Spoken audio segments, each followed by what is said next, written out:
Assalamualaikum warahmatullahi wabarakatuh. Balik lagi di channel YouTube Afif Safi Pakar Bola, mengomentari sepak bola dengan kesoktahuan. Nah, terima kasih yang udah like, komen, dan subscribe dan terus menerus nonton channel YouTube gua. Terima kasih, semoga lu dalam keadaan sehat dan makin sukses. Banyak banget berita yang seru, banyak banget hal-hal yang menarik tentang sepak bola ya. Terutama khususnya tentang PSSI ini, tentang Timnas Indonesia, dan salah satu exco dari PSSI yang mengeluarkan statement-statement yang banyak yang bilang kontroversial, tapi nanti kita akan bahas karena waktu orang PSSI yang gue sih salut, gue respect, akhirnya mau ikut space di Twitter, mau denger keluhan netizen, tapi beliau datang, beliau ya ada obrolan lah sedikit ya, tercurahkan, ada obrolan yang sedikit hampir menemukan titik terang antara kemauan PSSI dan pecinta timnas Indonesia. Nanti akan gue ceritain. Nah, ada juga Dembele. Dembele ini yang belakangan ini selalu nih Mundo Deportivo upload Dembele, selalu tentang kontrak Dembele diperpanjang atau enggak, Dembele mau diperpanjang biar cuma kalau nanti di pertengahan musim dibeli, akhirnya bisa ada nilai transfer. Wah, kayak gimana? Pokoknya seru banget. Nah, sebelumnya, karena gue mau membahas sepak bola Indonesia, kayaknya sih gue harus nutupin muka gue dulu kali ya, biar samar-samar, kalau takutnya salah ngomong biar nggak dicari. Tapi gue bukan mau nutupin pakai topeng, ya. Gue bukan mau nutupin biar nggak kelihatan. Gue mau nutupin biar nanti afternya makin lebih glowing. Jadi orang pangling, nih Apip Apip bukan nih. Kok Apip mukanya cerah, kok Apip mukanya glowing. Nah, pakai apa glowingnya? Ini ada rangkaian baru dari Scarlett, yaitu masker dari Scarlett Whitening. Nah, ini dia. Di sebelah kanan gua ada Herbalism Mugwort Mask. Di sebelah kiri ada Seriously Shooting and Hydrating Gel Mask. Nah, ini bakal gue pakai nih. Ini kandungannya banyak banget, kandungannya, manfaatnya juga banyak banget, khususnya buat lu yang mungkin kulitnya berminyak, wajahnya berminyak, pori-porinya gede-gede, jadi bisa ditutup rapat, bisa lebih glowing. Karena kandungannya banyak banget. Yang gue hafal ini cuma mengandung vitamin C. Terus ada 7 buah berry. Ada 7 buah berry yang bener-bener apa ya, mengangkat radikal-radikal bebas dari wajah kita. Jadi bener-bener makin fresh. Nah, ini gue pakai, cara pakainya gini. Jadi cara pakainya adalah ketika lu mau pakai masker dari Scarlett ini, wajah dalam keadaan bersih. Kebetulan gue udah cuci muka, nanti kita pakai. Nah, gue mau pakai yang ini nih, Seriously Shooting Hydrating Gel Mask. Lu cuci muka dulu, abis itu baru lu pakai kayak masker-masker biasa aja lah ya, lu olesin. Nah, tuh wangi juga seger banget guys. Nih. Jadi nanti, ini Apip abis ngomong apaan tuh? Ngomongin Liga Indonesia tumben-tumbenan. Gue pakai masker dulu biar nggak ketahuan kalau gue Apip. Loh, kok Apip malah makin terang, bukan Apip nih gitu. Jadi ini agak bahaya nih pembahasannya nih. Nah, tapi sebelumnya ingat lu cuci muka dulu. Tuh. Nah, gini gini gini gini gini gini gini. Nah, kalau lu suka yang gel ini, hydrating gel mask, lu bisa pakai hydrating gel mask. Gua katanya gua mau pakai setengah-setengah nih karena bisa di mix. Bisa di mix. Oke.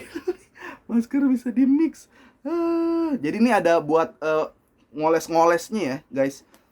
Tapi gue udah cuci tangan juga, langsung aja deh gue pakai tangan. Nih kita ratain, gokil gokil gokil, setengah aja. Jadi takutnya kalau setengah sih setengah ganteng doang, sebelah kirinya belum, sebelah kirinya kurang ganteng. Yang satu lagi gue mau pakai Herbalism Mugwort Mask. Herbalism Mugwort Mask ini, wah, pakai tangan lagi aja ya guys ya. Nih Herbalism Mugwort Mask. Nah, ih wanginya enak banget ya, kayak green tea gitu deh. Ada vitamin C, glutation. Wah, enak. Ini sebelah kiri gue pakai. Ih, kocak. Tempel aja sini deh, tempel. Terus pakai tangan, lanjutin nih. Nah, nanti setelah 15 menit, kita cuci, guys. Kita cuci wajah kita. Wah, ini bener-bener kerasa loh.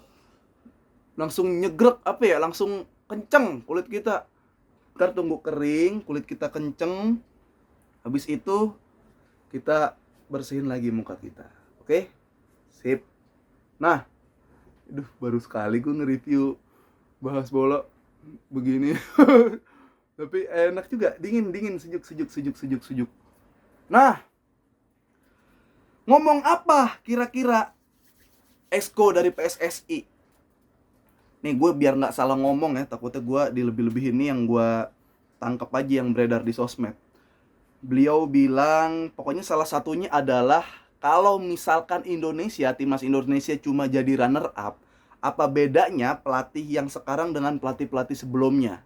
Ada statement yang kayak gitu. Selebihnya ada statement yang dia bilang kalau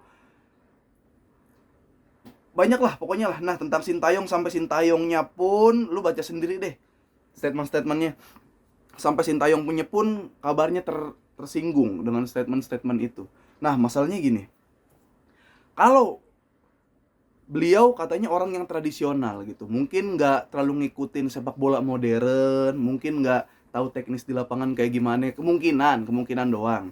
Tapi beliau pengen hasil yang instan dari statementnya. Dia pengen kayak, ya udah kalau memang pelatihnya bagus harusnya bisa jadi juara dong gitu kan. Buat apa gitu kita rekrut kalau ujung-ujungnya ini di space nih kalau nggak salah ya, gue masih inget ujung-ujungnya runner up buat apa gitu. Nah, masalahnya gini Pak, setiap pelatih itu pasti punya proses atau plan yang jangka panjang buat 2 tahun sampai 5 tahun ke depan. Nah, kebanyakan pelatih timnas Indonesia ketika dia udah punya plan, timnas Indonesia mau berubah, udah punya plan tapi nggak diperpanjang. Jadi plannya nggak jalan. Nah, beda pelatih sepak bola beda sama kayak entah gubernur atau pemimpin-pemimpin daerah yang kalau misalkan dia udah membuat infrastruktur, ketika ada gantinya bisa dilanjutin, nggak dari nol lagi. Beda. Setiap pelatih punya sistem masing-masing, setiap pelatih punya filosofi masing-masing. Jadi kalau Luis Mia keluar, ganti lagi, McTominay masuk, ganti lagi, Sintayong masuk, ganti lagi. Kan udah sering, hasilnya adalah ketika cuma ganti pelatih 6 kali kita masuk final AFF, 6 kali kita runner up. Saya nggak mau runner up, saya maunya juara. Yang penting hasil akhir. Yang namanya hasil akhir ya mutlak, itu nggak bisa diperdebatkan. Tapi masalahnya prosesnya yang bisa didebatin.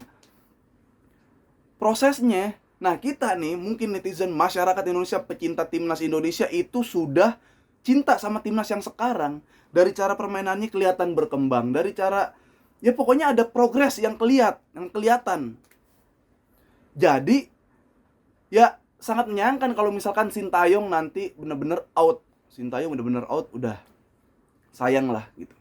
Nah, muncul masalah lagi. Beliau Pak Haruna bilang, nih Pak Haruna nih gua circle-nya cukup kenal dan ada kemungkinan nanti akan gue undang ke podcast Boba gitu kan. Mumpung Pak Haruna nih kayaknya lagi mau ngomong nih, kayaknya lagi mau tampil, nanti gue undang ke podcast Boba biar bener-bener ada orangnya dan kita bisa berdialog. Nah, sebelumnya gue salut untuk mau dengerin omongan-omongan masyarakat, omongan-omongan jurnalis-jurnalis. Masalahnya gini, beliau bilang kalau proses dan progresnya yang paling bagus tuh yang kelihatan banget adalah ketika bahas Luis Mia. Bahwa Luis Mia datang ke Indonesia. Nah, Luis Mia progresnya udah bagus, udah kelihatan. Permainan berkembang, ya segala macam lini udah berubah. Tapi nggak diperpanjang. Nah, di situ teman-teman pada nanya, kenapa nggak diperpanjang Pak? Yang udah jelas-jelas proses progresnya bagus, menurut Bapak itu udah paling oke, kenapa nggak diperpanjang? Sayang sekali sinyal Pak Haruna hilang. Oh sorry, hilang sinyal, jadi nggak kejawab pertanyaannya gitu. Di sisi lain, gue pernah ngelihat postingan di TikTok, ada mantan pemain bola yang bilang kalau waktu itu Luis Mia itu orangnya susah dibilangin, orangnya tuh selalu kokoh dengan pendiriannya. Loh kenapa dipecat? Tapi ya kalau Luis Mia masih ngelatih, ntar Indonesia menang dong. Ada pihak-pihak yang nggak mau Indonesia menang. Waduh, itu bukan gue yang ngomong, ada di TikTok, lu cari aja. Nah, yang gue sedih adalah gini, ketika semua orang ya, nih gue salut dan respect sama jurnalis-jurnalis, sama pandit-pandit, sama masyarakat yang paham bola, itu udah menyuarakan untuk percaya dengan proses, percaya proses, karena proses hasil itu bisa didapatkan dari proses. Pandit, jurnalis, orang yang paham bola udah bilang percaya proses. Bahkan sampai akar-akar nih, orang yang gak ngerti bola, orang yang taunya hasilnya doang, pengennya hasilnya doang tuh udah mulai oke, kita mulai sekarang percaya proses. Permainan udah berkembang, progresnya udah kelihatan, sekarang kita percaya itu. Dibantahkan dengan statement Bapak yang saya pengennya hasil. Tanpa melihat kalau pelatih itu butuh proses jangka panjang. Indonesia kemarin aja kalah, kita masih cinta, masih seneng melihat mainnya bagus. Dibilang, ya udah yang penting hasilnya, lu runner up kok sama kayak tahun lalu. Itu gue langsung kayak, ya ini orang ketika udah dibangun, percaya proses, malah ada orang yang tinggi, yang powernya kuat, nggak percaya proses. Gue langsung, ya udah, seumpama nanti kalau Sintayong out, ya, ambil lagi, rekrut lagi, jangan pelatih, rekrut David Copperfield, pesulap legend diambil ya buat megang timnas. Ya, nanti jadi bukan permainan yang berkembang, skor tiba-tiba berubah tuh disulap tuh. Masyarakat Indonesia semua taunya Indonesia menang. Ya, David Copperfield tembok Cina aja pernah ditembus sama dia, apalagi nanti megang timnas Indonesia, tembus juga tuh ke Piala Dunia tuh. Makanya ambil pesulap aja, jangan ngambil pelatih. Nah, dan yang gue perhatiin gini, kalau bicara soal federasi, kan ada 3 kubu. Federasi, kemarin ada timnas, yaitu Sintayongnya juga termasuk, ada pecinta timnas, fans timnas.